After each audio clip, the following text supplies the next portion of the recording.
নাবালককে খুঁজতে রীতিমতো হিমশিম খাচ্ছেন পুলিশ আধিকারিকরা। অন্যদিকে উৎকণ্ঠা দিন কাটছে পরিবারে। কোথায় তাদের সদস্য, তার ছেলে? তারা এই প্রশ্ন বারবার করছেন, কিন্তু পুলিশের অবস্থা একবার দেখুন যে নাকানি চোবানি খাচ্ছে।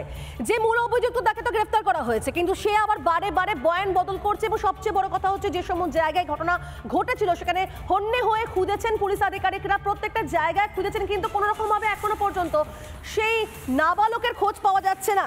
প্রশ্ন উঠছে যে মেশিনের শব্দে চাপিয়ে কি সেদিন চাপা পড়ে গিয়েছিল নাবালকের আর্তনাদ, তাই কি কেউ কখনো বুঝতে পারেনি? এবং সবচেয়ে বড় কথা, যেখানে এত বড় ঘটনা ঘটলো, এটা তো একদিন দুদিন নয়, দীর্ঘদিন ধরে সেখানে নাবালকদের উপর অত্যাচার করা হয়েছিল। এবং সবচেয়ে বড় কথা হচ্ছে, শিশুদেরকে দিয়ে শ্রম করানো হচ্ছিল। সেই প্রশ্ন কিন্তু বারবার উঠছে, পুলিশ আধিকারিকরা কেন জানতেন না? আর যখন এই ঘটনা ঘটলো, সেই জায়গা থেকে নাবালকের এখনো খোঁজ পাচ্ছে না পুলিশ আধিকারিকরা। কেন, কোথায়? সে কি মানে রাতারাতি গুম করে দেওয়া হলো তাকে? এই মুহূর্তে দুই প্রতিনিধি আমার সঙ্গে রয়েছেন, একদিকে সৈকত রয়েছেন আমার সঙ্গে সরাসরি, অন্যদিকে তুষার রয়েছেন ইসলামপুর থেকে। আমি শুরুতে সৈকতের সঙ্গে কথা বলবো। সৈকত, হন্যে হয়ে খুঁজছেন, বনে জঙ্গলে সব জায়গায় দাপিয়ে বেড়াচ্ছেন পুলিশ আধিকারিকরা, কিন্তু খোঁজ তো মিলছে না নাবালকে। রাতারাতি তাহলে কি গুম করে দেওয়া হলো নাবালককে?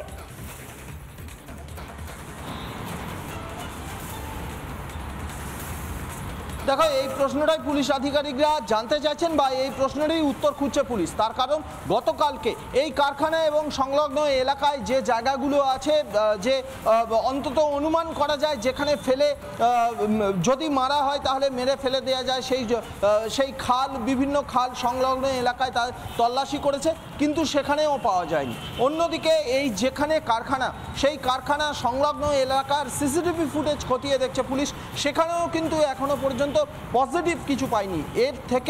এর থেকেই একটা বিষয়, তুমি যে বিষয়টা বললে, তাহলে কি পরিকল্পনা মাফিক অত্যাচার করে তাকে খুন করে গুম করে দেওয়া হয়েছে? অর্থাৎ এই যে ধৃত শাহেন শাহ, যাদেরকে মুম্বাইয়ের কল্যাণ থেকে গ্রেপ্তার করে কলকাতায় আনা হচ্ছে, সেই শাহেন শাহ এবং তার সহযোগী যারা এর সঙ্গে ইনভলভ ছিল, তারাই কি বলতে গেলে বাচ্চাটাকে খুন করেছে? যদি খুন করে থাকে তাহলে কি গুম করে দিয়েছে, তারপরে পালিয়ে গিয়েছিল? গোটা বিষয়টা মাথাচাড়া দিচ্ছে, এই প্রশ্নটা মাথাচাড়া দিচ্ছে। কারণ ঘটনার পর প্রায় 5 থেকে 6 দিন কেটে গেছে, এখনো পর্যন্ত কিন্তু সেই নাবালকের খোঁজ পাওয়া যাচ্ছে না। এবং সবথেকে বড় বিষয়, সেই নাবালক কোথায়?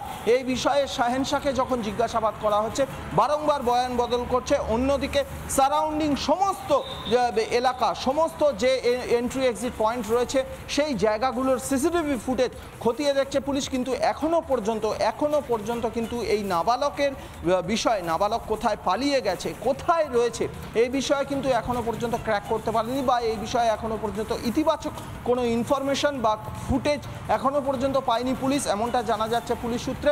স্বাভাবিকভাবে এই যে শাহেন শাহ হাতড়ে বেড়াচ্ছে বন জঙ্গল, কিন্তু সেই ছেলেটা কোথায় চলে গেল, বাচ্চাটা তার কি হলো, এই প্রশ্ন এখন ঘুরে বেড়াচ্ছে। সেখানে তন্ন হয়ে প্রত্যেকটা জায়গায় খোঁজা হচ্ছে, একই সঙ্গে সিসিটিভি ফুটেজও খতিয়ে দেখা হচ্ছে। তুষারও রয়েছেন আমাদের সঙ্গে। তুষার, এত কিছু তো করা হচ্ছে, কিন্তু তাহলে পুলিশের গাফিলতি রয়ে যাচ্ছে। একটা বাচ্চাকে তারা খুঁজে পাচ্ছে না, পরিবার উৎকণ্ঠায় রয়েছে, তারা তাদের বাচ্চাকে ফিরে পেতে চাইছে, কিন্তু সেই নাবালকের কোনো খোঁজ মিলছে না। বলা ভালো, পুলিশ পাচ্ছে না খোঁজ দিতে।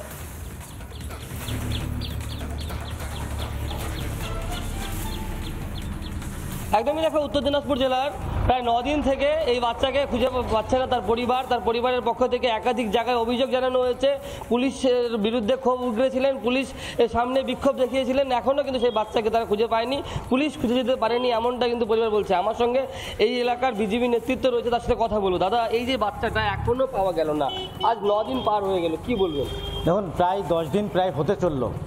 10 দিন হতে চললো এই রাজ্যের মুখ্যমন্ত্রী তার সংখ্যালঘুদের ভোটে মুখ্যমন্ত্রী হয়েছেন। এই রাজ্যের মুখ্যমন্ত্রীর এলাকা উত্তর দিনাজপুরে যিনি গোলাম রব্বানী মন্ত্রী আছেন, এবং এখানকার তৃণমূলের নেতা যিনি কানাইয়ালাল, যেখানে এখানকার জেলা সভাপতি আছেন, তার এলাকায় আজকে একজন বাচ্চা ছেলে আজ প্রায় 10 দিন নিখোঁজ, তার এখনও খোঁজ পেল না। তা কেন? চোখে ধুলো দিতে চাইছে তৃণমূল দল, সংখ্যালঘুদের নিয়ে চোখে ধুলো দিয়ে ভোটের রাজনীতি করছে, তাছাড়া আর কিছু না। বুঝতে পারলেন? এটাই হচ্ছে এই পশ্চিমবাংলার রাজনীতি, তাছাড়া কিছু না। আজকে সেই পরিবার দেখুন, তাদের কান্না দেখলে নিজেদের চোখে জল আসে। তার ছোট বাচ্চা হারা সেই মা কিভাবে কান্না করছে। আমাদের দুঃখ হয় যে এই জন্যই বাংলায় পরিবর্তন আনতে চাইছে বিজেপি। এটাই হচ্ছে পরিবর্তন আনবে আগামী দিনে, সোনার বাংলা গড়বে বিজেপি। আর এই সমস্ত পরিবারদেরকে, সকল সংখ্যালঘু ভাইদেরকে সামনে রেখে তা উন্নয়ন কিভাবে হয় সেটা দেখাবে। এখানে দেখেন আমাদের এখানে রব্বানি বাবু যে আছেন শুধু ফিতা কাটে, এই রাস্তায় গিয়ে ফিতা কাটবে, ওখানে গিয়ে ফিতা কাটবে, নিজের এলাকায় নিজের যে সংখ্যালঘু ভাই বোনেরা আছে তারা কিন্তু অন্য রাজ্যে পরিযায়ী শ্রমিক হয়ে যাচ্ছে। এটা আমরা কেন, সকলেই জানে, সারা রাজ্যে সারা পশ্চিম বাংলার লোক জানে সংখ্যালঘুরা এই রাজ্যে কাজ নাই, তারা অন্য রাজ্যে গিয়ে কাজের জন্য যায়, গিয়ে তারা বিভিন্নভাবে আক্রান্ত হয়, বিভিন্নভাবে মারা যায়। তাদেরকে নিয়ে আসার জন্য আবার আমাদের অনেক আমাদের এমপি পুলিশকে দায়ী করছেন, পুলিশের ব্যর্থতাকে তিনি দায়ী করছেন এবং পুলিশের গাফিলতি রয়েছে এবং একই সঙ্গে সরকারের গাফিলতি রয়েছে, তাই জন্য মমতা বন্দ্যোপাধ্যায় পুলিশ কিছুই করতে পারছে না এমনটাই মনে করছেন তিনি। তবে আদতে এই নাবালকের খোঁজ চাই, তার পরিবার বলছে, এবং আমরাও চাই যে খুব দ্রুত তার খোঁজ পাই আমরা। ধন্যবাদ দুজনকে। নানা ধরনের কন্টেন্ট দেখার জন্য লাইক করুন, শেয়ার করুন আমাদের ফেসবুক পেজ, সাবস্ক্রাইব করুন আমাদের ইউটিউব চ্যানেল। পাশাপাশি অন্যান্য ব্রেকিং নিউজের জন্য অবশ্যই চোখ রাখুন রিপাবলিক বাংলায়।